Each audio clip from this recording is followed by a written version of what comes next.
Hi again. Today we're going to talk a little bit about lyric writing.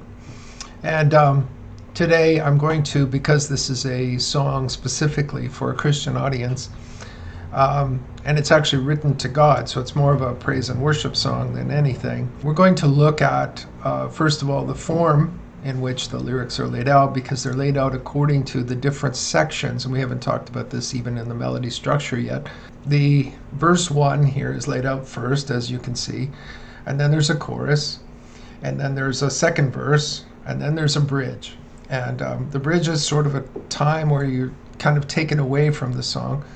But the idea here is that usually there's a verse chorus song and then a verse chorus song, and then the bridge kind of takes you away. And the bridge is often a transition used in conjunction with a solo of some kind of instruments and so on.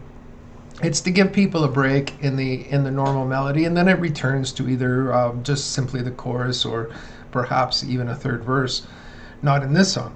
In this song, there's just two verses. And whenever you sit down to write lyrics, the song has to go somewhere. It has to have a point. If you're going to have a second verse, you better have a reason for a second verse. And so you want this to develop. And if you're telling a story with the song, it's very easy to continue the story where you left off. What I've done in this thing is I've talked about a concept that comes from the Bible. And the first concept is that we love him because he first loved us. And so basically there's a motivation here that I'm wanting to express. Many times I hear that people talk about the difference between Judaism, of which I have heritage, and the idea of Christian theology, that the only difference really is that Christians have Jesus. Well, that's true in many cases. I think the big problem is that Jesus is not being understood.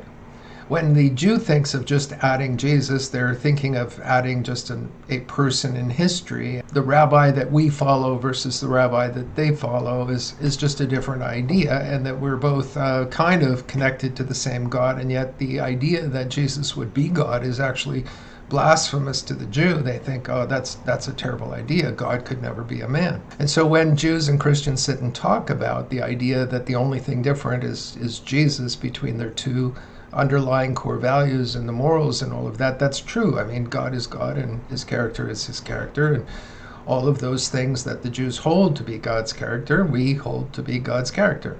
The problem comes when the idea is that if you sit down and talk to a Christian long enough, you find out that if a person is truly saved, they won't want to do the things that people who believe in a works salvation. So they say, well, really, you're just tacking works on the back end instead of the front end. Well, there's a world of difference. When I was a kid, I was told by my parents that I have to come straight home from school. And I religiously followed, to the very best of my ability, that rule, except I had ADD. And so it was over a mile walk, and there just was no way ever that I was going to start off from school with the best of intentions to come straight home and make it. It just wasn't going to happen. I was going to be distracted by something. I was going to find some new path, some new construction going on, something that would draw my attention, and I would end up spending hours away, not really intending to spend hours away, just getting distracted from coming home from school. And so I would get a spanking on a regular basis. My dad always got the spanking rod out and applied the Board of Education to the seat of knowledge, as he used to say. That didn't work, because no matter what they did, it didn't cure my ADD. And so I got used to the idea that every time I got home from school, I'd get a spanking. That's just how life was, and I grew to accept it. And my mother one day said, let me try something different. And so when I came in, she was crying. And I was a little concerned about that. I hadn't seen my mother in tears like that. And she said, I was so worried about you. And that shocked me and made me stop. And you see, what she did was appealed to her love for me, and as a result, my love for her. And I realized quickly that love had power that discipline did not. And so the law didn't work for me. The law was, I knew what it was. I tried to do it, but had no motivation. But love was able to motivate me to, at least for a few weeks, to make it home directly after school every day.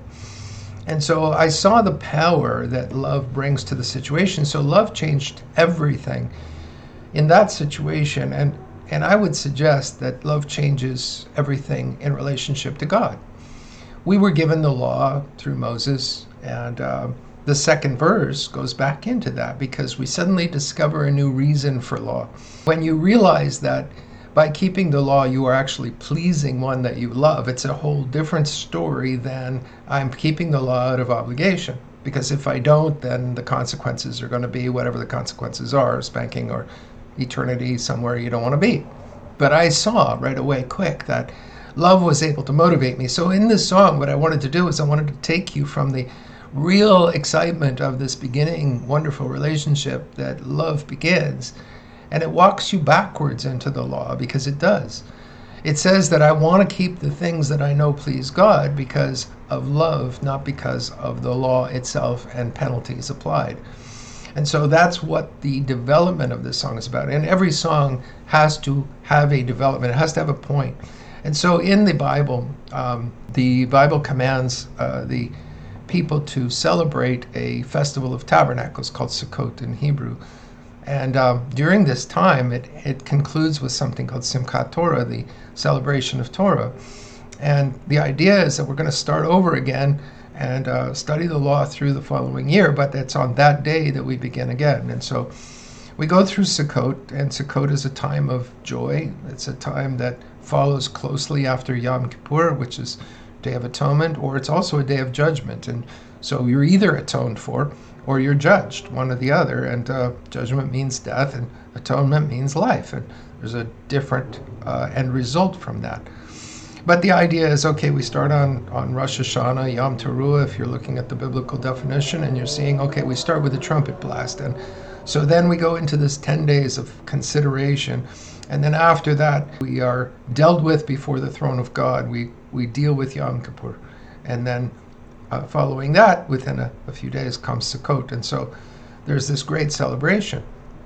Because Sukkot is like a wedding celebration. Sukkot is many things. It's God dwelling with us as He has promised, and to walk with us. And so first of all, we start with this concept in this thing. I have wanted to perfect this love I find in you. Before we met, I didn't have a clue. We really don't have a clue what love is until God shows us what it is. Not the selfless kind of love, not the great kind of love that we expect from God, and that God then shows us and then expects from us. But He doesn't do that without an example. And so Christ came. It says, you first loved me, Lord, and now that I see, I can love because you first loved me. In other words, I really didn't have the capacity before I knew. Before I could see what love was, I didn't know. And so I'm trying to follow you, and my glass is dim and darkly I see through. Why? Because the Bible says we don't know yet because we haven't seen Him face to face yet. But when we do, we will be like Him. And there will be greater capacity yet, and to really understand the truth of where we're going and what we're to become. So the next part then kind of comes into this backdoor kind of idea that I wanted to perfect this law I found in you. Okay, why?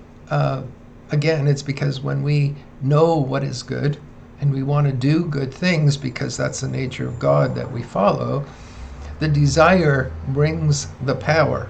Whereas if you are keeping things out of obligation, that power does not exist.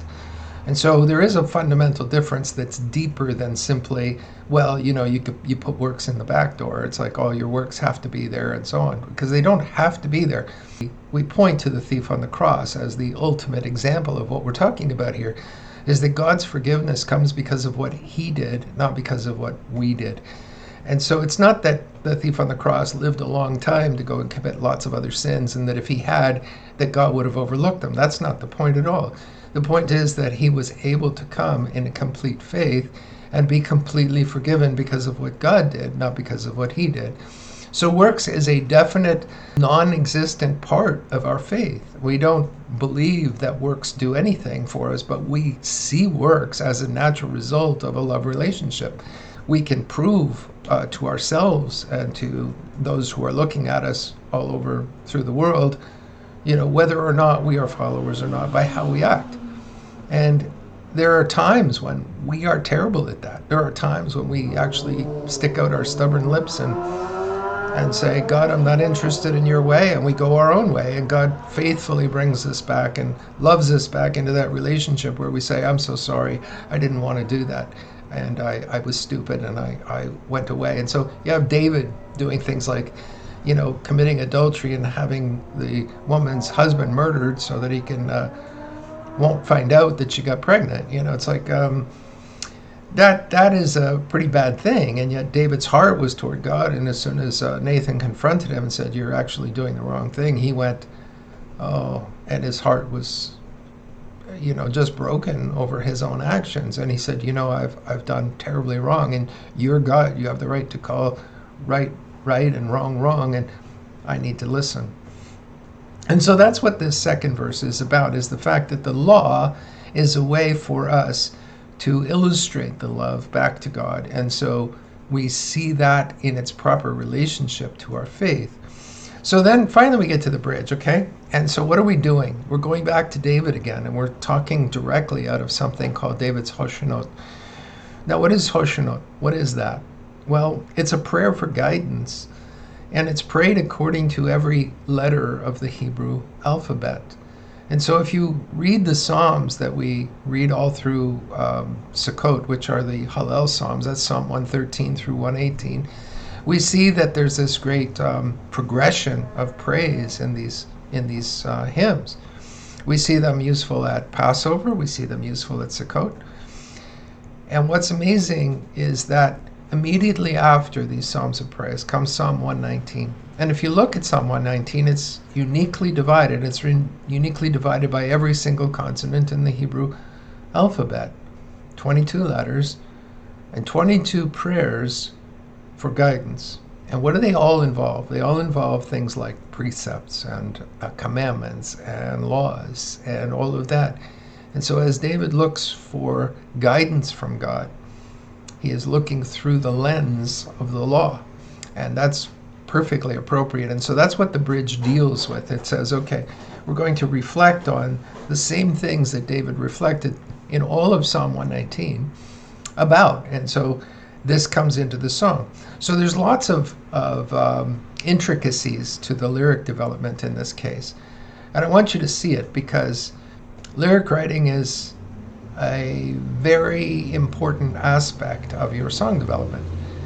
And I'm not going to say that you need to have all of these ideas in it that I have, that you have to be, thinking in all these different ways and have all this kind of knowledge and everything. But the more well-read you are and the more you get instructed in various things, the better a lyricist you're going to be, because you're going to be able to do these things. Now, in pop music, nobody thinks deeply. So if this wasn't a praise and worship song appropriate for God's ears and my heart, then this song might have been very different, might have been a lot simpler. If you listen to early Jesus music, there was a lot of very simple messages and simple music because there wasn't a lot of knowledge.